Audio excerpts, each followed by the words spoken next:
सोलापूर लोकसभा काँग्रेस पक्षाचे उमेदवार आमदार प्रणितीताई शिंदे या पंढरपूर तालुक्यातील जनतेची भेट घेऊन त्यांच्या समस्या जाणून घेण्यासाठी कवठाळी, शिरडोन, वाखरी, गादेगाव, गोपाळपूर, मुंडेवारी, कोंडारकी, चळे, आंबे, रांजणी, शिरगाव, ओझेवाडी आदी गावात भेट देऊन ग्रामस्थांच्या समस्या जाणून घेतल्या। यावेळी ग्रामस्थांशी संवाद साधताना आमदार प्रणितीताई शिंदे म्हणाल्या, या मतदारसंघात आजपर्यंत भाजपाचे 5 खासदार झाले आहेत। 10 वर्षात केंद्रात राज्यात सत्ता आहे, पण सर्वसामान्य जनता आणि शेतकऱ्यांचे प्रश्न त्यांनी संसदेत मांडले नाहीत। एकही विकास योजना त्यांनी आणली नाही। शेतकरी हा देशाचा कणा असून शेतकऱ्यांना हमी भाव नाही। खते, बी बियाणांच्या दरात प्रचंड वाढ झाली आहे। जीएसटी लावून इंधन दरवाढ करून शेतकऱ्यांची लूट सुरू आहे। पीक विमा मिळत नाही, दुधाला दर नाही, पाण्याचं नियोजन नाही। नदीला पाणी आलं की लाईट बंद करतात। अनेक गावात रस्ते नाहीत, अनेक गावात बस येत नाही। उज्ज्वला ग्राम योजनेच्या नावाखाली गरिबांना फसवलं जातंय। महागाई, बेरोजगारी वाढली आहे। 10 वर्ष फक्त जनतेची दिशाभूल करण्यात आली आहे। मोठ्या मोठ्या जाहिराती करून विकासाचे खोटं चित्र रंगवलं जातं। मराठा समाजाला आरक्षणाच्या नावानं फसवलं असून त्यांना कुणबी दाखले मिळत नाहीत। मराठा समाजाच्या आरक्षणाविषयी बोलवलेल्या एक दिवसीय अधिवेशनात विरोधी पक्षांना बोलू न देता सभा तहकूब केली। मराठा भावना तीव्र आहेत, त्यासाठी लढा देणार आहे। भाजपा तळागाळातील जनतेचा विचार करत नाही, फक्त उद्योगपतींचं हित पाहणारं मोदी सरकार आहे।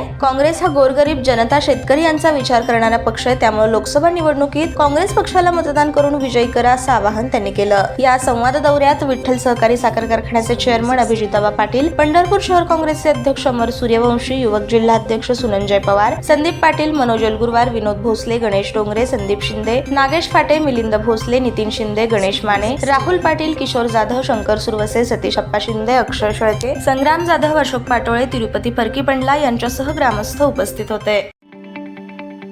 ताज्या बातम्या पाहण्यासाठी प्राईम महाराष्ट्र न्यूज चॅनलला सबस्क्राईब करा।